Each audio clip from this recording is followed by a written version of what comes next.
Welcome to Taste Buds. I'm Debra Eckerling, goal strategist, writer, and foodie. And today I'm speaking with Chef Jeff Strauss of Oi Bar and Jeff's Table. Welcome, Jeff. Thanks for having me. It's great to be here. I am excited to chat with you. You had a whole nother life before you went into Chef Jeff land. Do you I want to just give like the snapshot of who you are and how you got here? yeah, well, I don't know that we can figure all of that out, but I before I began doing this, working as a chef, working in food sort of professionally, about six and a half years ago. Prior to that, and understand I'm an old guy. I'm 63, so prior to that, I was television comedy writer and producer for many years, from like the late 1980s until the early mid 2000s. So I spent 30 plus years in the Hollywood television writing producing world. I worked on Friends on the first season. I had some shows on the air that I co-created with various people over the years. And I had a great career. Um, and I don't think you're allowed to call 63 old anymore. fair. I'll go with that. Okay, but what was it that you said, okay, I'm going to be a chef now? Um, so I have cooked with joy and passion and really, just love for most of my life since I was about 5 or 6 years old. And my mom said famously, "You can make yourself some eggs." And my mind was blown. Like I didn't like what was for dinner. I think that night, and she said, "Here." She not only told me that, but she showed me how, and I think that sort of opened a world of control. And I love to eat. I love to eat from the time I was, a small child. There's stories of me from when I was 1 and 2 about food obsessions. And from then, really, I spent my life cooking for friends, for parties, for catering for people, just for fun. Like I never made money doing it. Um, and I had reached a point in my writing career, and my wife is also in the entertainment business. She's a producer. We'd worked together on a number of projects. She always loved my food. She's encouraging me to go out there. She would, say with like full support, like you're the best chef I know. I'm like, that's really sweet. You love me, right? We're supposed to do. But she's like, no, I mean it. Yeah, like I would give you notes. I would tell you the truth. Like I've been your producer, and when your jokes are shit, I will. Sorry, I don't know what I can say, but I will tell them. Like I'll tell you that I don't like your jokes. I'll tell them people that I don't like your story. I'll tell you that. I'll be frank with you when other people won't. And I would do that about your food. And she really encouraged me to figure it out, to take a chance, to get going. Our kids were grown. Um, he's still working. I think the idea of me puttering around the house or moping or whatever, trying to figure out what script I really didn't want to write next, um, was too much for her to take. And so she encouraged me to take the leap. And that led to a kind of, hey, let's try this and see what comes approach that turned into now 2 restaurants, a sandwich shop and a bar bistro. I have to say, Oi Bar, I mean, was that like the most okay, yes, we have to call it this or what? So Oi Bar lives in a vintage 1970s, late 70s bar that was the old Oyster House in Studio City. When my partner bought the business, he and his manager came up with the name The Bar at Oyster House. And that was actually where I did my first professional food pop-ups. I had done some catering and whatever, but I had not done anything. And I had a friend whose girlfriend was doing stand-up comedy at the old bar at Oyster House, and said like, "Oh, they have a terrible kitchen and they like fry stuff from Costco and everybody hates the food. You could probably do a pop-up there." And in fact, within like 4 days or 5 days of saying that to me, I had made a deal with the manager to come do food on Monday nights during that comedy show. And I fell in love with the space. The owner of the business liked my food. We became partners in that he offered me the opportunity to. He had bought another business that had a sandwich shop in the back of the liquor store, and he said, "Oh, I have a liquor store with a sandwich shop in it, and if you want it, you can have it." Like number of days I've run a restaurant, there'll be 7 Mondays you've seen me here, and he's like, "You'll figure it out." That was 6.5 years ago. That's Jeff's table. That's was there from that. During the pandemic, we had a production kitchen that we were and we lost access to that kitchen because it was a shared kitchen with other people, and people didn't want to be around each other, and I couldn't be around people. My wife has some is immune compromised in a certain way, and so she has to be careful, and we had to be extra careful. So I needed to be somewhere safe, and I asked if I could use the kitchen at the old Oyster House, which was closed then.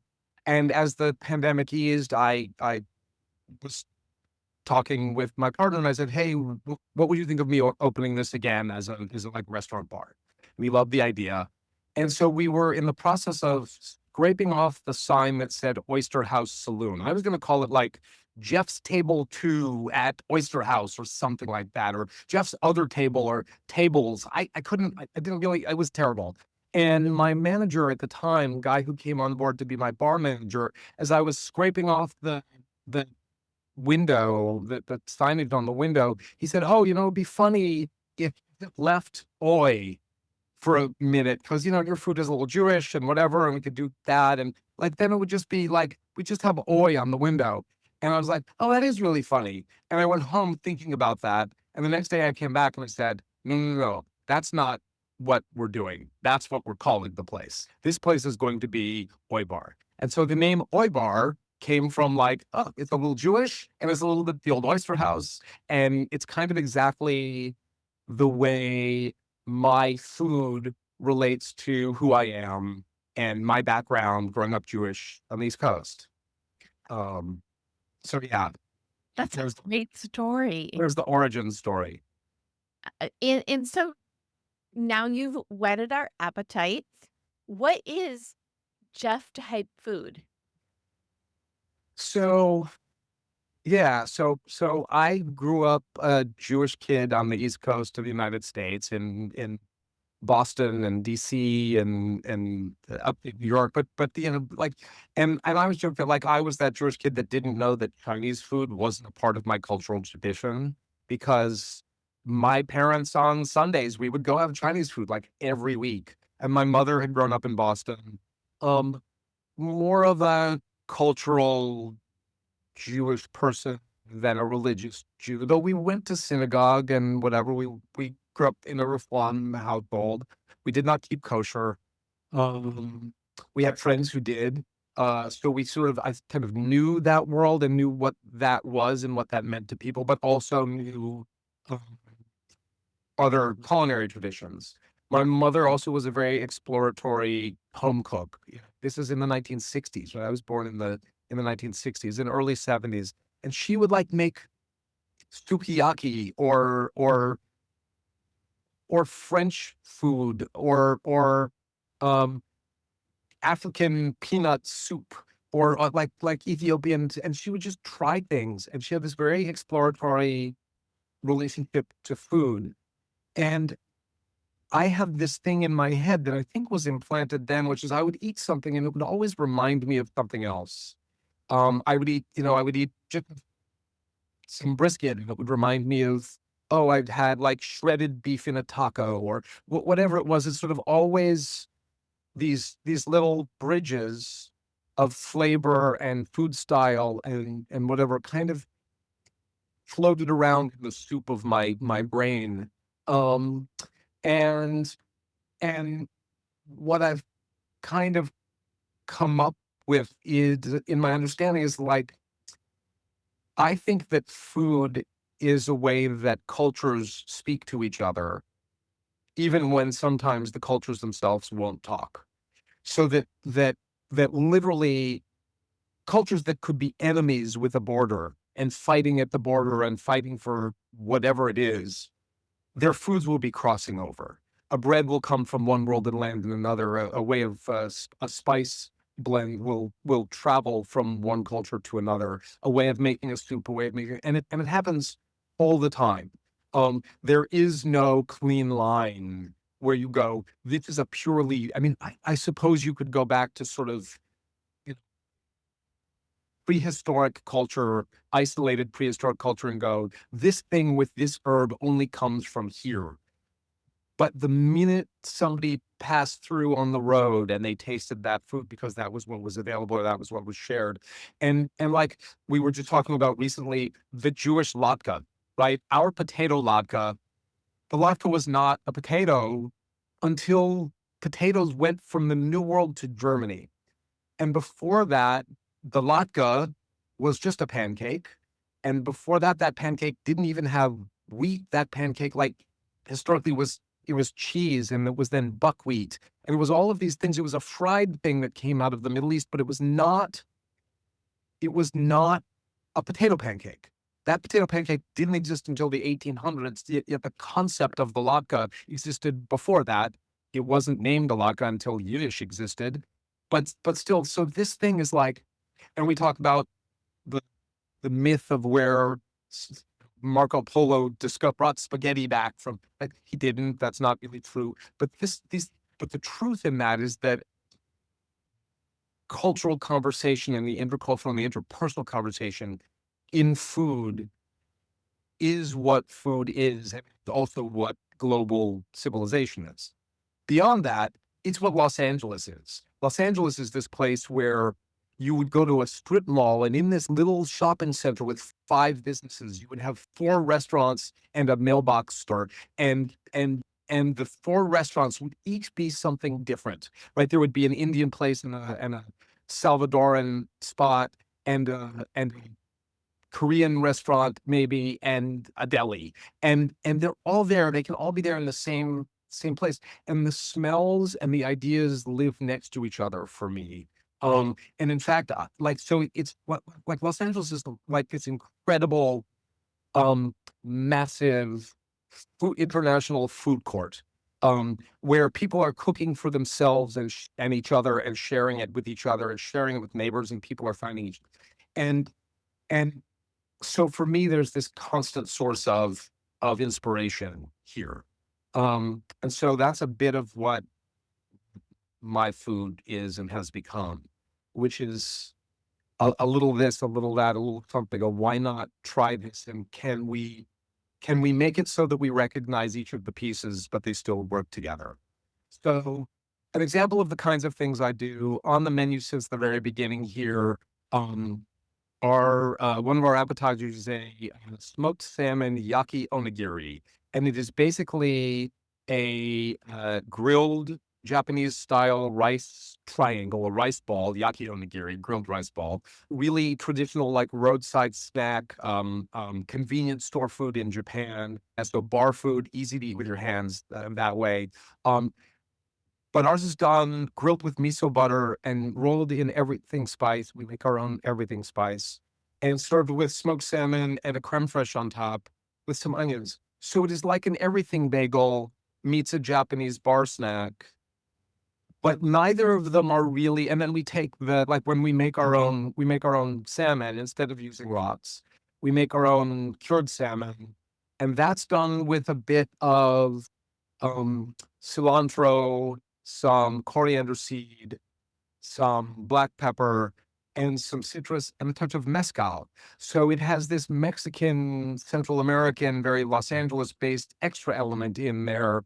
Um, and and I think it does like little bits of all of those things at once. And that's a good example. I have a pastrami Reuben quesadilla with a cheese crust on the outside and jalapenos, and we serve it with a Russian dressing. But our Russian dressing is has our Chinese chili crisp in it, so it's Chinese, Mexican, Jewish deli, and it's like those are 2 of our most popular dishes as well. I love that. Um, Clearly, your cooking is influenced by your upbringing, but also living in LA. What Or is it from your creative work do you feel you've brought to your business as a chef slash restaurant owner? wow, that's a great question.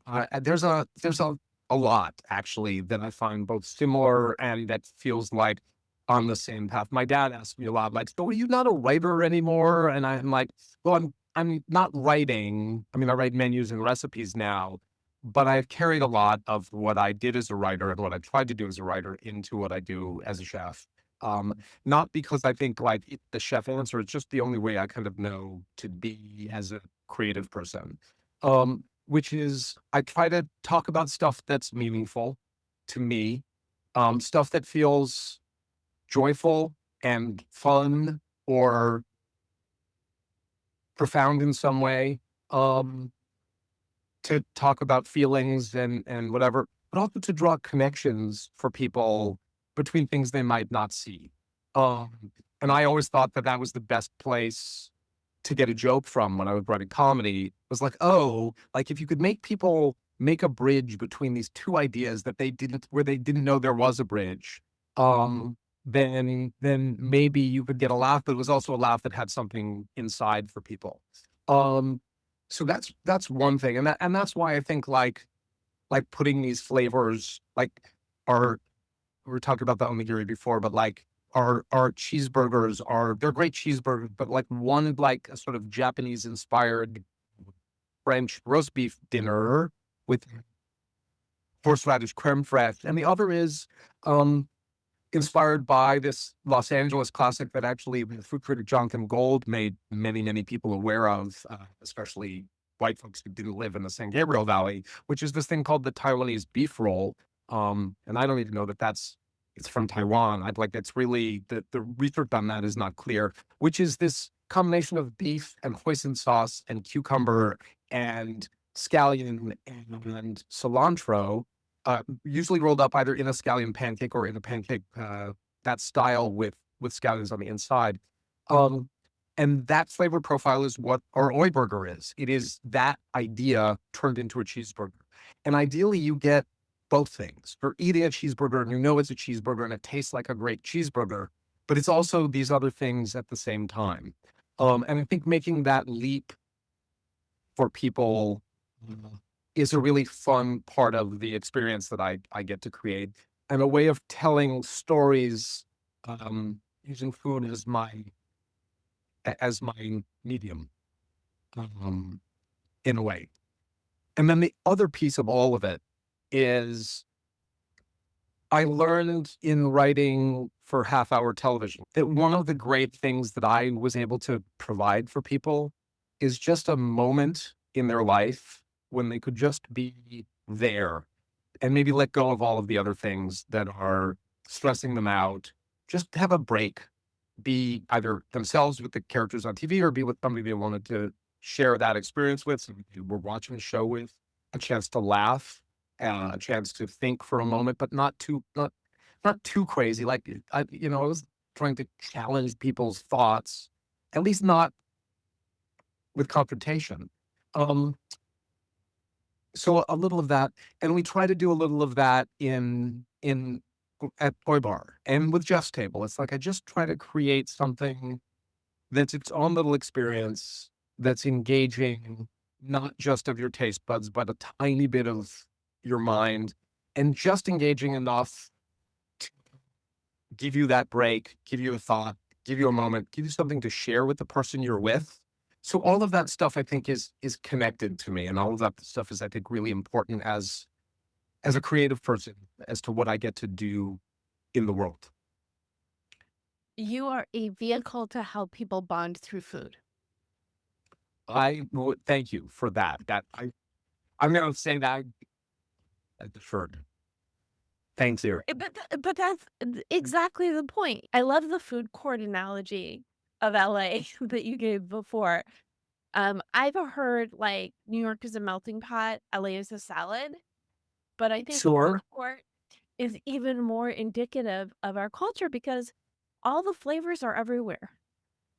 Yeah, but absolutely. Imagine a food court that's put together by love and not by corporations, right? Because that's what it is. I mean, the LA food court is one where these places are here because people arrive from someplace else and they either don't have another way of making money, and so they cook what they could do from home, or because they miss their food.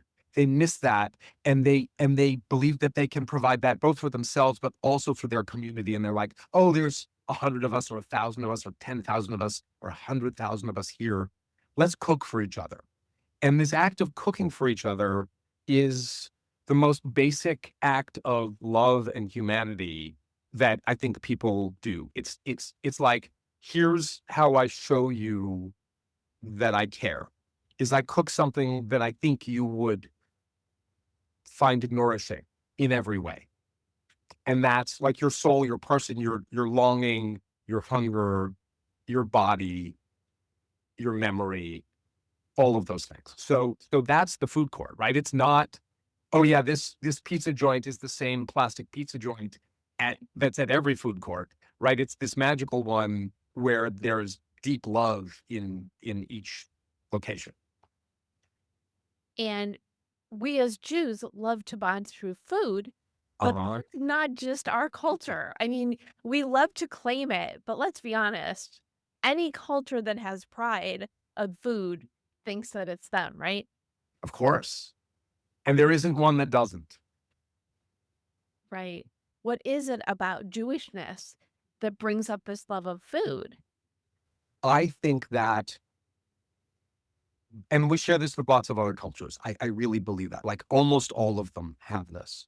But that this moment of taking time at table, right? Whether it's Shabbat dinner, festivals, or whatever, this idea of let's gather around the breaking of bread, right? The, we said emotzi, it's the simplest thing. It's like we are lucky to have the simplest magic that the universe can provide, which is that grain and water and a little bit of time can give us sustenance, right? The most basic of things can give us this. And when we do this, when we act the act of breaking and sharing, that's at the core of what we are. And I think in that moment in Judaism, we are recognizing our universal humanity, right? I think it's not just our Jewish humanity that we're recognizing. I think we recognize that you look at, like, look in the eyes of God, right? Thank you for this most basic thing, that we have enough of this to share with ourselves, with each other, with our families, with those we love, with our community. Um, and uh, and we may talk about food more than others while we're at it. But in the worst, in the quote unquote worst food cultures in the world, and we can pick which ones those are. Like my English friends will joke about their dietary habits and whatever, but they love their bangers and mash, or they love their Marmite, or they love their, like, it's like, oh my God, this thing. It's like, and um so I think that that said, I grew up in that Jewish culture, which was very both internally and externally culturally fascinated by the eating process. We were that family who could eat and be talking about where our next meal was going to come from, and the one for next week and the one for the week after that. Like, what were we going to do, you tomorrow? At breakfast, what are we eating for lunch? All of those things. And that way, we're again not the only ones in the world, but we're pretty damn good at it. And I can assure you, you are not the only person who's been on Taste Buds with Deb that has that habit. I mean, I think that is something that's very, very common for people in our culture because we Totally. love it so much. Totally. We make the conversation of food part of our meal, and We that's do. part of the community and the experience. And it really is. Is there a recipe that you love that you want to share? There is. There is. I do you need me to give you the exact numbers on it on And absolutely not. What you can okay. do is if you go to jewishjournal.com/podcast, you can read the article that goes with the episode, but I don't like making people hungry and not giving them homework. Yes, then there is a recipe I would very much like to share. And I think this recipe has two fantastic things in it. One, it's really easy and it's great. That's one, that's not two.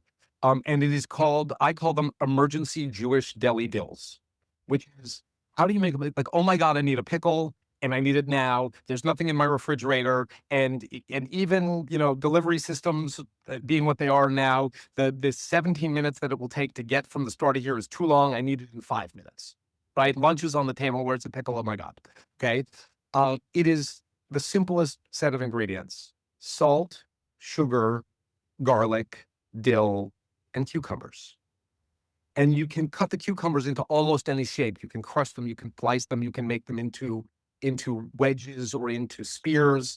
I use Persian cucumbers, uh, 3, 4 Persian cucumbers cut into pieces, about a teaspoon to a teaspoon and a half of salt and sugar each, about a teaspoon to a tablespoon of finely chopped dill, and some garlic that I grate on a microplane, but you could just mash it and smash it and chop it and put it through a garlic press, however you want that garlic on there, and you toss these things together, and you have what is effectively a garlicky, dilly, cucumbery, slightly, it's not super tangy. You can touch it with vinegar if you need something a little more sour, or you can make it more Japanese and you can hit a little lemon juice in there if you want. Um, if you need, but those things are not necessary. And you have this thing that, like, wow, it really works like a pickle. It really, the salt and sugar combine to fool your mouth into doing that. Um, and I'll give you the exact number, and you can post that. The other thing I love about it is it has sort of in it the essential thing that I like to teach cooks and that I like to think about with cooking, which is that cooking is not, it's not like doing the numbers that it says in a book, because we're using things that were alive. A cucumber has a slightly different amount of flavor, a different amount of water. Dill, same thing. Garlic, same thing. They're not exactly the same all the time. This is true with everything we cook in the simplest or most complex of recipes. And so the thing that I like to teach people is a 2-word concept in cooking, which is 1, taste, and then 2, adjust. So taste just, in fact, it's so critical to me that I got it tattooed on my wrist. So it says taste and adjust. This is the 2 sides of cooking to me. Use your taste buds. Taste when you're cooking. Make a change. What am I missing?